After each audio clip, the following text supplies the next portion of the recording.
Hello students. So in last lecture we were doing speed.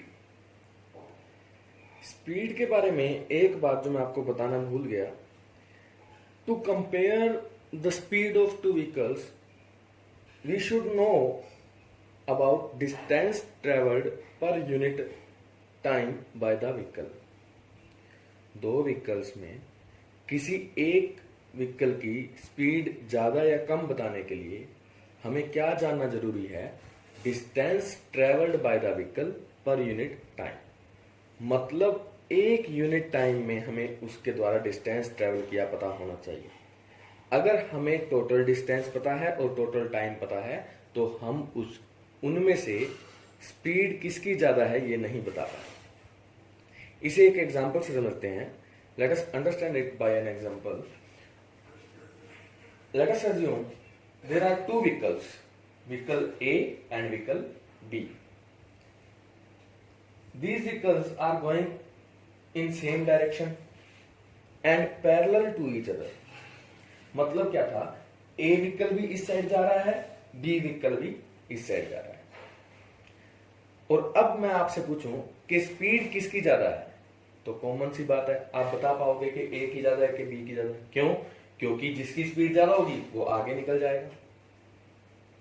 ठीक है. लेकिन in second case we change the scenario. क्या करना है इसमें? ए व्हीकल की डायरेक्शन दूसरी तरफ रख दीजिए और बी की अपोजिट रख दीजिए. लेट अस अज्यूम हियर कि ए की डायरेक्शन वेस्ट थी और बी की ईस्ट थी. अब मैं आपसे पूछूं कि स्पीड किसकी ज्यादा होगी, बता पाओगे? थोड़ा डिफिकल्ट है ना. इसीलिए लेक्चर की स्टार्टिंग में मैंने ये बोला we should know about distance per unit time taken by the vehicle. अब इनमें से किसकी स्पीड ज्यादा है हमें ये जानने के लिए पहले ये जानना जरूरी है कि किस व्हीकल की स्पीड एक यूनिट टाइम में ज्यादा है. फॉर एग्जाम्पल मैं आपको यहां कह देता हूं कि बी की स्पीड 60 किलोमीटर पर आ रहा है. एक घंटे में 60 किलोमीटर ट्रेवल करता है बी. उसी टाइम में उसी घंटे में ए 50 किलोमीटर ट्रेवल करता है, 50 किलोमीटर. तब आप बड़ी आसानी से कह दोगे कि बी की स्पीड ज्यादा है. लेकिन जब तक मैंने आपको स्पीड नहीं बताई थी, क्या आप बता पा रहे थे कि वो कौन सा किस व्हीकल की स्पीड ज्यादा है? नहीं बता पा रहे थे ना.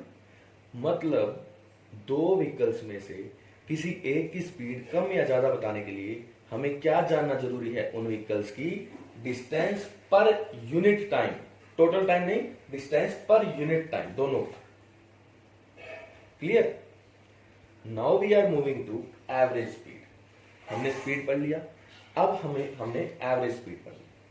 देखिए डे टू डे लाइफ में हर व्हीकल नॉन यूनिफॉर्म मोशन में.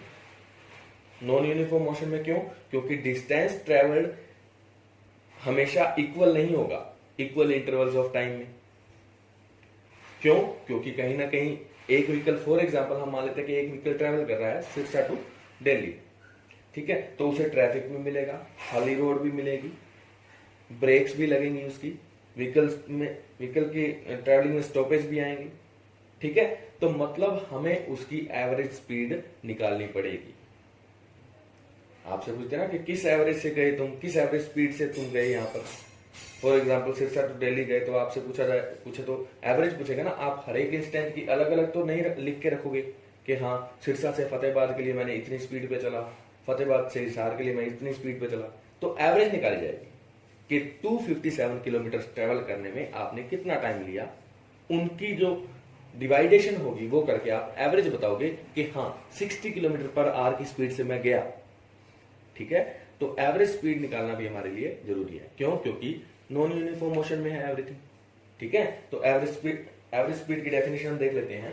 The average speed of a vehicle is, यहां पर बॉडी आना था, the average speed of a body, sorry by mistake, correct कर लीजिए आप इसे. The average speed of a vehicle is the total distance.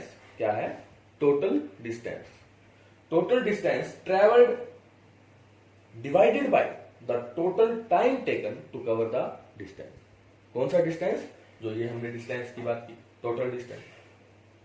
Average speed कैसे निकालेंगे? अब एक एग्जांपल से इसे समझिए कि मैं आपको बताता हूं कि क्रिकेट में 270 रन्स बनाए एक टीम ने। मैंने आपको किसी एक इंडिविजुअल प्लेयर के का स्कोर नहीं बताया, मैंने जस्ट आपको ये बताया कि एक क्रिकेट टीम ने एक मैच में 270 रन्स बनाए।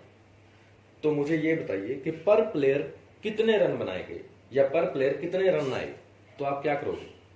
एवरेज निकालोगे। दैट इज 270 बाय में टोटल प्लेयर्स। कितने टोटल प्लेयर्स? 11, है ना? तो 270 और 11 का जो भी डिवाइड करने के बाद आंसर आएगा वो क्या होगी? उस टीम की एवरेज रन होंगे, है ना? तो यही चीज तो यहां करना है। एवरेज स्पीड क्या होगी? टोटल डिस्टेंस ट्रेवल्ड बाय में टोटल टाइम टेकन, कि कितना डिस्टेंस कितने टाइम में ट्रेवल किया, वो उसकी एवरेज स्पीड आ जाएगी। एवरेज स्पीड फॉर्मूला क्या आएगा? टोटल डिस्टेंस, जैसे हम स्पीड में करते थे डिस्टेंस बाय में टाइम टेकन, यहाँ पे क्या करना है? टोटल लगाना है उसके आगे।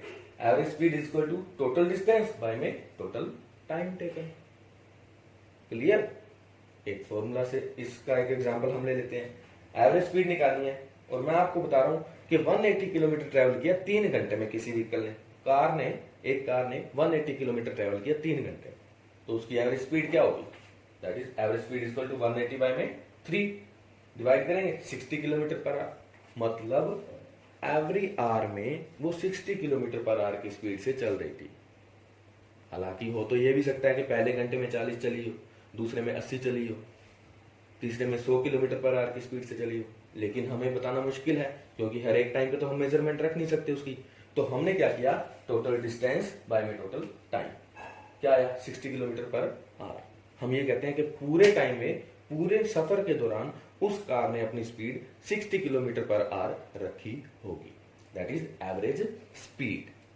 Clear? This is all about the speed. Units बता चुका मैं आपको, मीटर पर सेकंड में मेजर की जाएगी।